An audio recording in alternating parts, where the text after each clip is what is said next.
이럴 거면 다 때려쳐!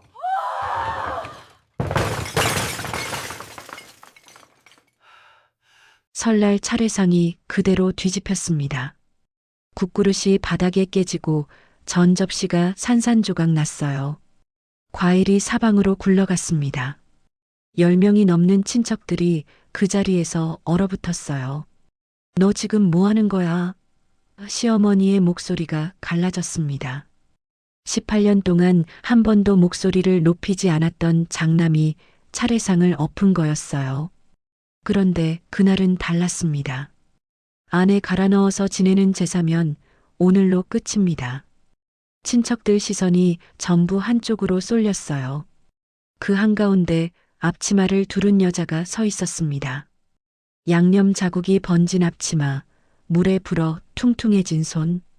그 사람의 손끝이 가늘게 떨리고 있었어요. 대체 무슨 일이 있었던 걸까요? 왜 장남은 갑자기 차례상을 엎어버린 걸까요? 지금부터 그 이야기를 들려드리겠습니다. 시작 전에 구독과 좋아요 한 번만 눌러주세요. 평범해 보이는 사람들의 숨겨진 이야기를 매일 전해드리고 있습니다. 알림 설정까지 해주시면 새로운 사연을 놓치지 않으실 거예요. 시간을 며칠 전으로 돌려보겠습니다. 설 연휴를 닷새 앞둔 평일 저녁이었습니다. 정은은 부엌에서 된장찌개를 끓이고 있었어요. 보글보글 끓는 소리가 부엌을 채우고 있을 때 휴대폰이 울렸습니다. 화면을 보는 순간 정은의 손이 멈췄어요. 시어머니였습니다. 올해 76인 시어머니 옥수는 용건 없이는 절대 전화를 거시지 않는 분이었어요. 그분에게서 연락이 왔다는 건 할 말이 있다는 뜻이었고 그 말이 정은에게 반가웠던 적은 시집 온 지 18년 동안 거의 없었습니다. 불을 줄이고 전화를 받았어요. 이번 설에는 전날 아침 일찍 와. 안부도 인사도 없이 곧장 용건이 떨어졌습니다. 큰 며느리가 먼저 와서 집안을 싹 쓸고 닦아야지. 제사 그릇도 전부 꺼내 씻어놓고 장도 미리 봐놓고 그래야 명절이 돌아가는 거 아니야. 정은의 손바닥에 땀이 배어 나왔어요. 이 집안에서 정은에게 떨어지는 일은 언제나 당연한 것이었습니다. 그리고 이어진 한마디가 정은의 어깨를 짓눌렀어요. 작은애는 바쁘니까 제사 때만 오면 되고 둘째 며느리 수비는 면제였습니다. 늘 그랬어요. 정은에게는 전날부터의 노동이, 수빈에게는 당일 도착만이 기다리고 있었습니다. 정은이 조심스럽게 입을 열었어요. 어머님, 그게요. 전날에 제가 잡아둔 일이 하나 있어서 말이 끝나기도 전이었습니다. 일이 있으면 미뤄. 명절보다 중요한 일이 뭐가 있어? 시어머니의 목소리가 한층 더 가라앉았어요. 늦게 오면 사람들 보기 안 좋아. 뚜뚜뚜. 전화가 일방적으로 끊겼습니다.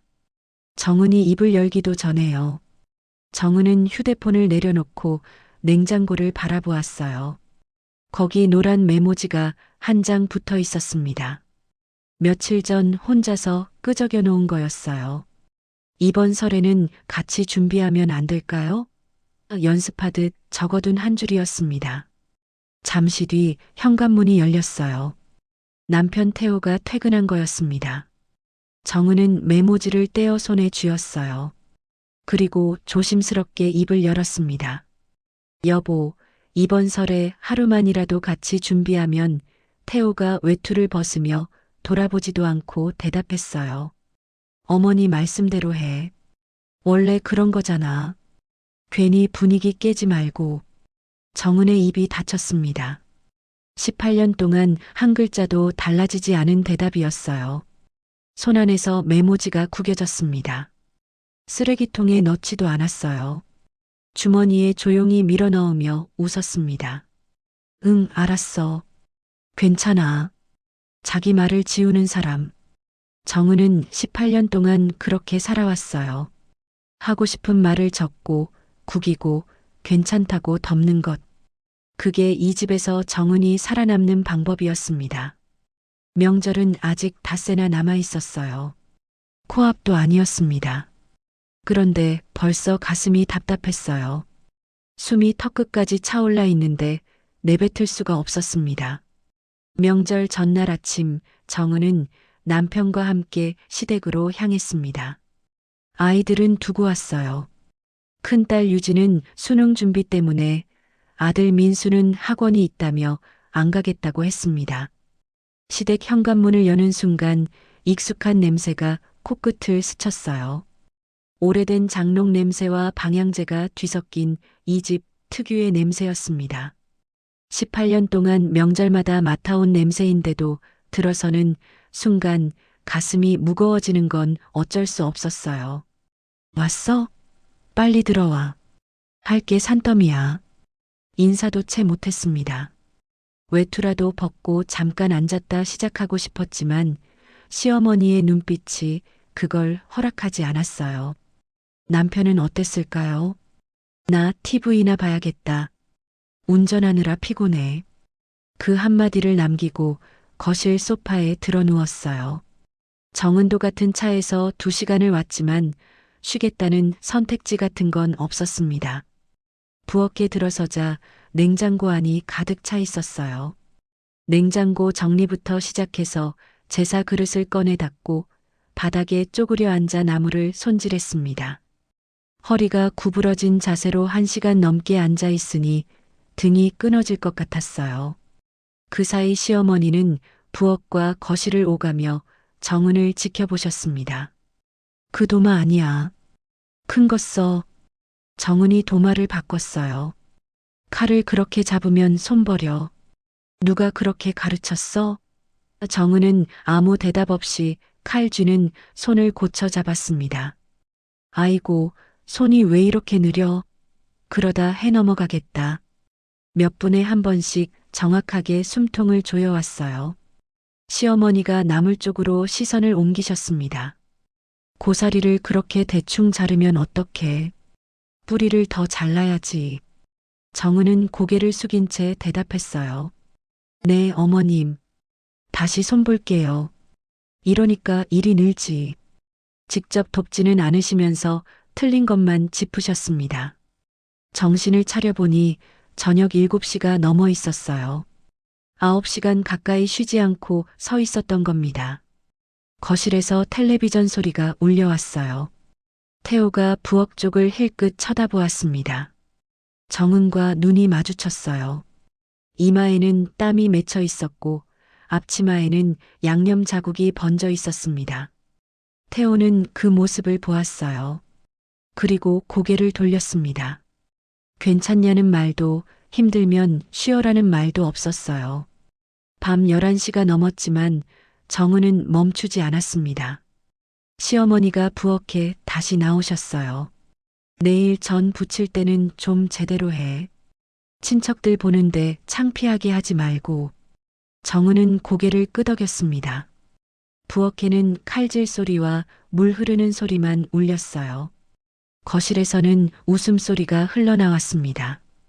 같은 집안인데 부엌과 거실은 완전히 다른 세상 같았습니다. 밤 11시가 넘었지만 정은의 손은 멈추지 않았습니다.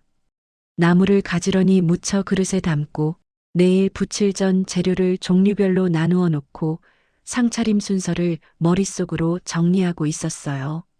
시아버지와 남편은 진작방에 들어가 잠이 들었습니다.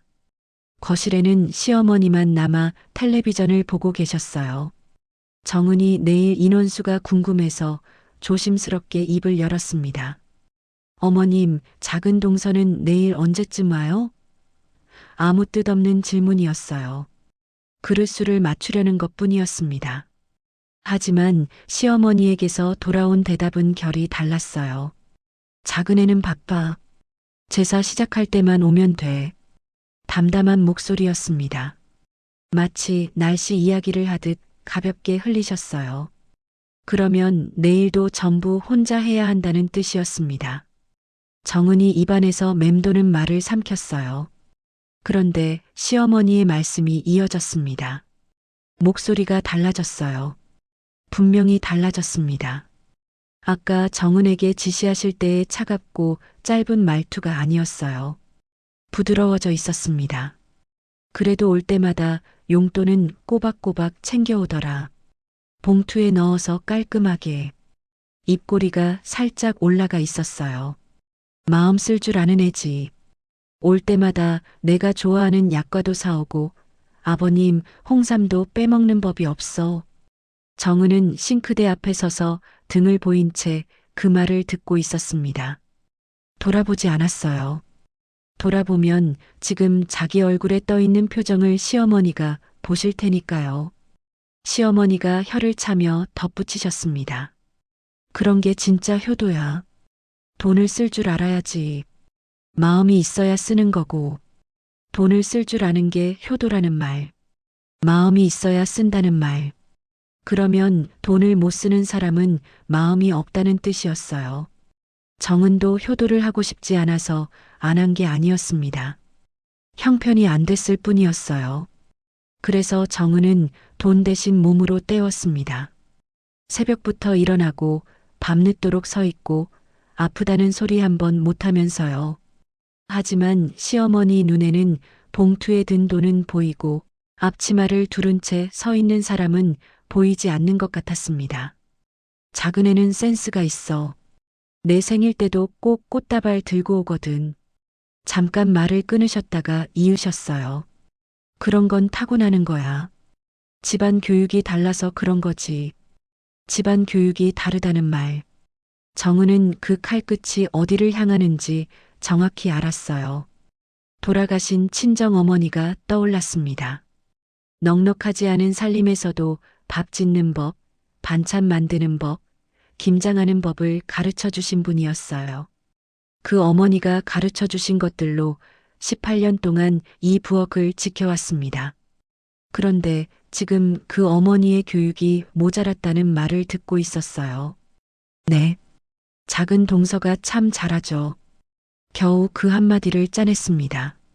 거실이 비고 집안이 조용해진 뒤에야 정은의 입술이 가늘게 떨렸어요. 바쁘면 안 해도 되는 거구나. 돈이 있으면 안 와도 되는 거구나. 입 밖으로는 한 글자도 나오지 않았습니다. 명절 당일 아침이 밝았습니다. 정은은 새벽 4시부터 부엌에 서 있었어요. 전날 자정이 넘어서야 겨우 몸을 누였는데 3시간 남짓 눈을 붙이고 다시 일어난 겁니다. 몸이 천근만근이었지만 누워 있을 수가 없었어요. 7시 반까지 상을 올려야 한다는 시어머니의 말이 잠결에도 머릿속을 맴돌았거든요. 혼자서 전을 부치고 나무를 묻히고 과일을 깎았습니다. 그 사이 시어머니가 2번 부엌에 들어오셨고 2번 다 같은 말을 던지셨어요. 제대로 해.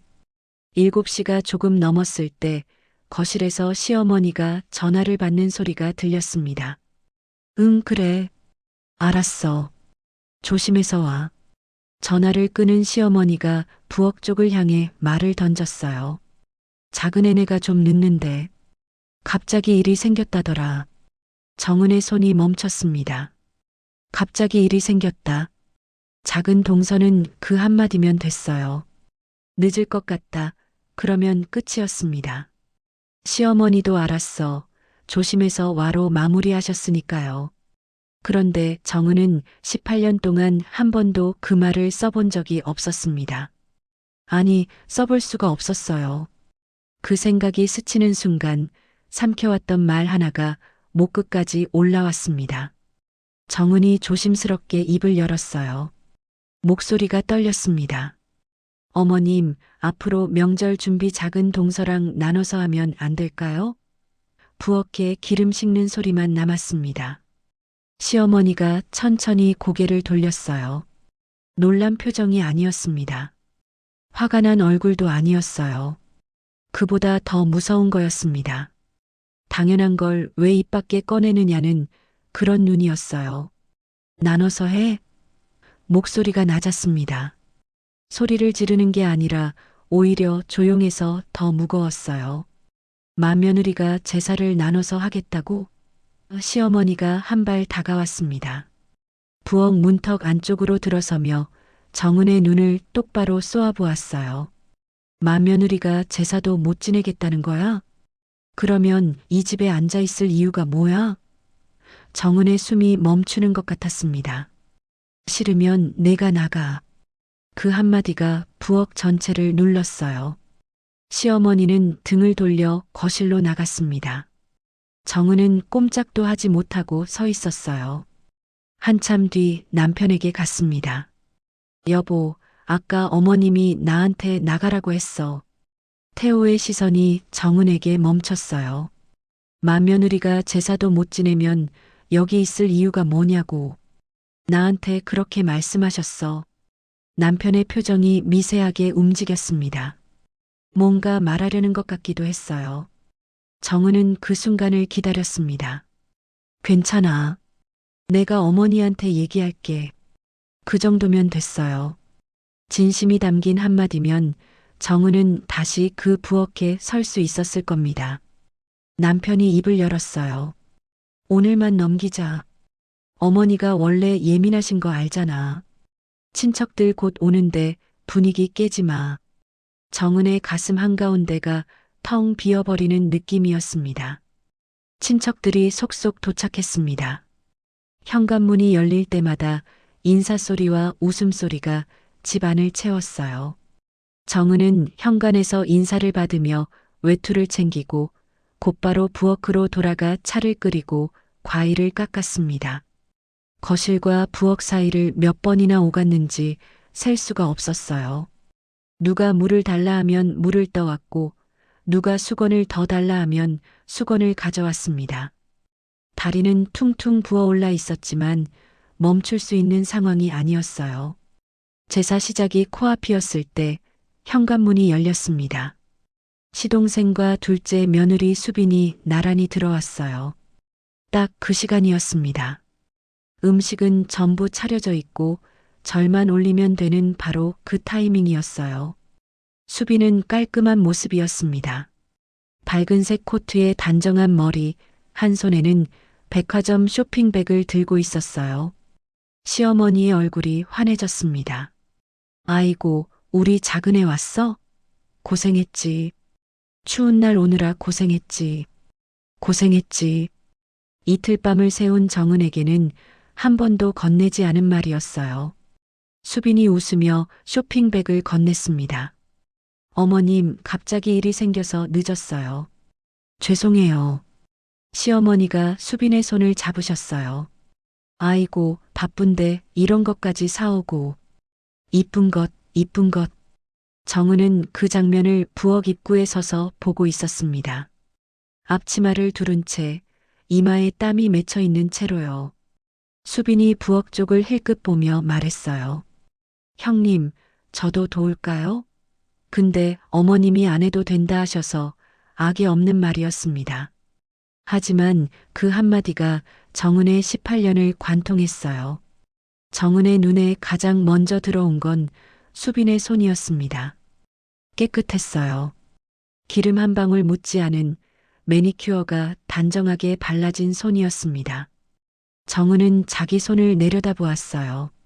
물에 불어 퉁퉁해진 손가락, 칼에 베인 자국, 양념이 낀 손톱. 같은 며느리의 손이라고 믿기지 않을 만큼 달랐습니다. 거실에 앉아 웃고 있는 수빈과 부엌 입구에 서 있는 정은. 깨끗한 코트와 양념 범벅 앞치마. 같은 집안의 며느리가 이렇게까지 다를 수 있다는 걸. 이 자리에 있는 모든 사람이 보고 있었지만 아무도 입에 올리지 않았습니다. 그때 태호가 부엌에 들어섰어요. 방금 거실에서 깨끗한 옷차림의 수빈을 보았고 지금 부엌에서 이 모습으로 서 있는 자기 아내를 보았습니다. 정은이 낮게 말했어요. 나 오늘 사람 취급을 못 받는 것 같아. 태호의 표정이 굳었습니다. 당신도 보고 있었잖아. 나한테는 나가라고 하고 작은 동서한테는 고생했다고 하고. 뭐가 다른 거야, 나랑. 태호가 아무 말도 하지 못했어요. 이전과는 다른 무언가가 이 사람 안에서 움직이고 있었습니다. 제사가 시작됐습니다. 거실 한가운데 차려진 제사상 앞에 사람들이 도열했어요. 첫 번째 절이 시작되고 순서대로 한 사람씩 나와 술을 따르고 절을 올렸습니다. 고요했어요. 향 연기만 가늘게 피어오르고 있었습니다. 그 고요함 속에서 시어머니가 입을 여셨어요. 처음에는 혼잣말처럼 들렸지만 금세 그게 아니라는 걸 알 수 있었습니다. 10명 모두가 들을 수 있는 크기의 목소리였어요. 큰 며느리는 원래 이 집 제사를 책임지는 사람이야. 마지가 제사를 지내는 거야. 옛날부터 그래왔어. 정은의 등이 굳었습니다. 큰 며느리가 음식하고 상 차리고 뒷정리까지 하는 게 순서야. 그게 이 집 법도고. 시어머니가 수빈 쪽을 힐끗 보시며 말씀하셨어요. 작은 애는 달라. 벌어오는 게 있잖아. 바깥에서 돈을 버니까 집안일까지 시키면 안 되지. 그리고 정은 쪽으로 시선을 돌리셨습니다. 큰 며느리는 그런 거 없으니까 몸으로 하는 거지. 각자 할 수 있는 걸 하는 거야. 공평한 것처럼 포장한 말이었지만 시어머니의 표정과 목소리는 분명히 한쪽에 기울어 있었어요. 시어머니가 정은을 똑바로 바라보셨습니다. 술 따라. 제사 늦어. 짧은 명령이었습니다. 정은은 떨리는 손으로 술병을 들었어요. 잔 앞으로 다가갔습니다. 술을 따르려는데 손이 흔들려 술이 잔 밖으로 흘렀어요. 아이고.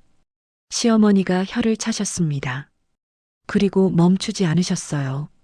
친정어미가 뭘 가르쳤는지 모르겠다만 손끝에 정성이 없어. 가진 게 없으면 더 열심히 해야 할 거 아니야. 돌아가신 친정어머니, 가난했던 친정뿌리까지 10명 앞에서 공개적으로 부정당하는 순간이었습니다. 정은이 술잔을 내려놓으려는데 손에서 힘이 빠졌어요. 술병이 미끄러지면서 제사상 위 탕그릇에 부딪혔습니다.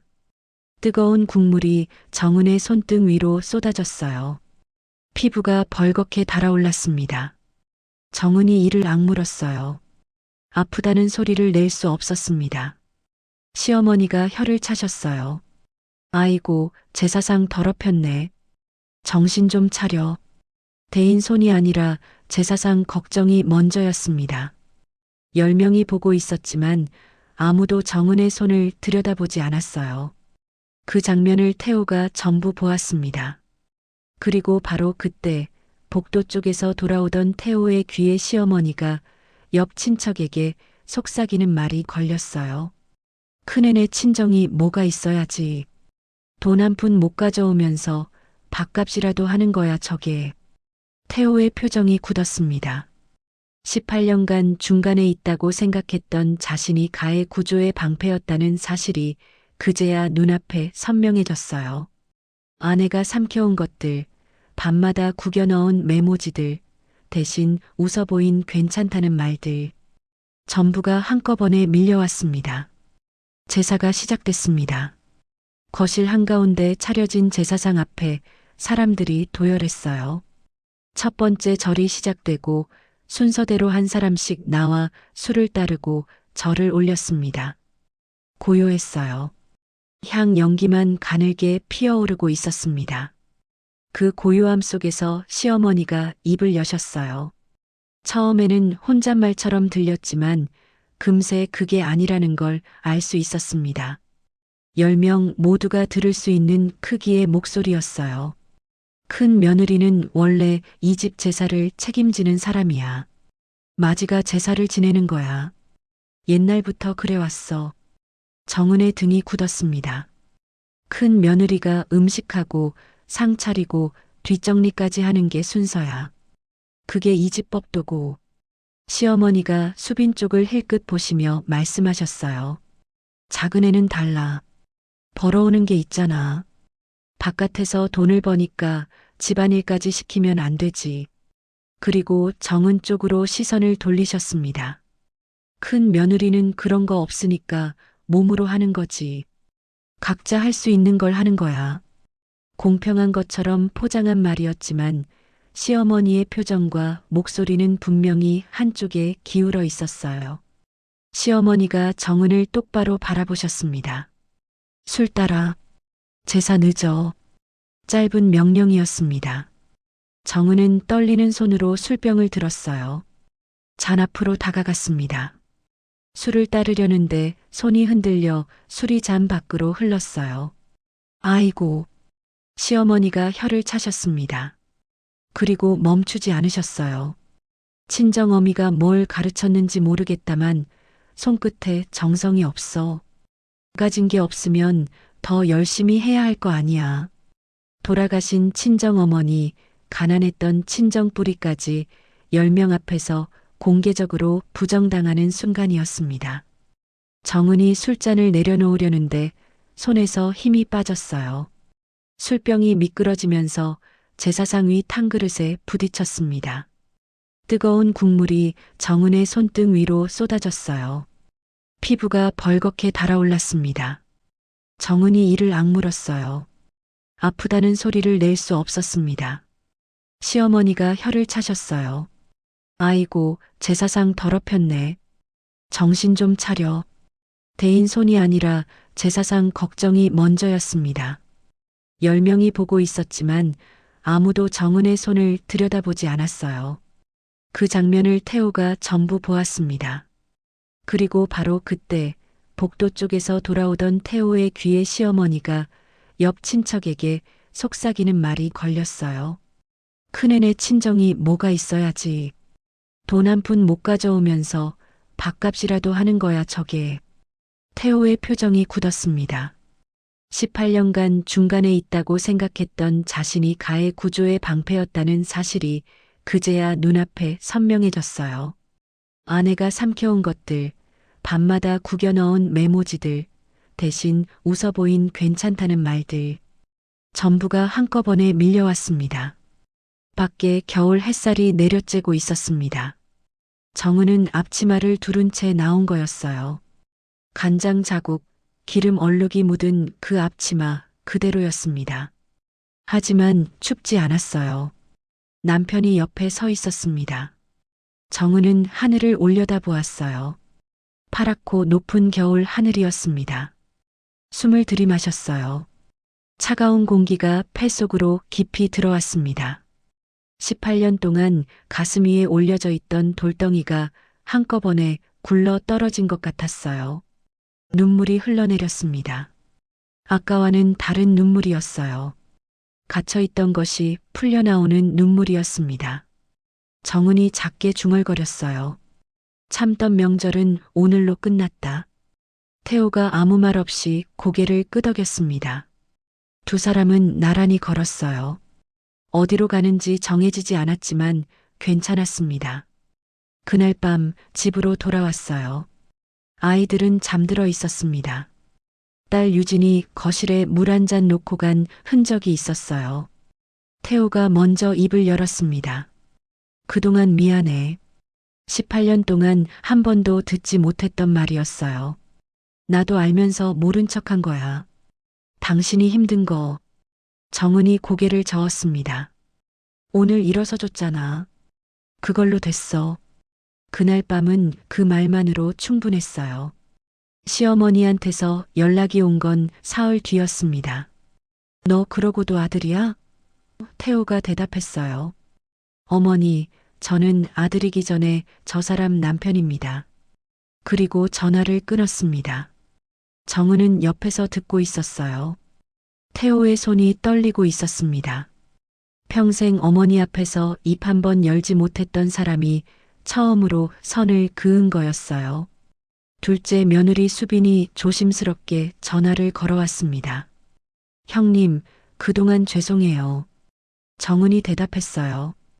동서 잘못이 아니야. 괜찮아. 처음부터 문제는 수빈이 아니었으니까요. 석 달쯤 지났을 때 시어머니가 먼저 연락을 해왔어요. 정은에게 직접이었습니다. 밥은 먹고 다니냐? 사과는 아니었어요. 하지만 그 사람이 할 수 있는 최대치라는 걸 정은은 알았습니다. 네, 어머님. 잘 먹고 있습니다. 그 뒤로 명절은 바뀌었어요. 그리고 그 다음 명절, 시어머니에게서 전화가 왔습니다. 예전 같았으면 메모지에 하고 싶은 말을 적고 구기고 괜찮다고 덮었을 거예요. 하지만 이번에는 달랐습니다. 정은이 또박또박 말했어요. 어머님, 저는 이번에 집에서 쉬겠습니다. 준비는 나눠서 하는 걸로요. 전화기 너머로 짧은 침묵이 흘렀어요. 알았어. 정은이 전화를 끊었습니다. 손이 떨리지 않았어요. 옆에서 태호가 조용히 고개를 끄덕였습니다. 정은은 18년 만에 자기 말을 지우지 않았어요. 달라진 건 하나였습니다. 남편이 아내 편에 선 것, 그리고 한 번도 그 자리를 떠나지 않은 것, 그것만으로 충분했습니다.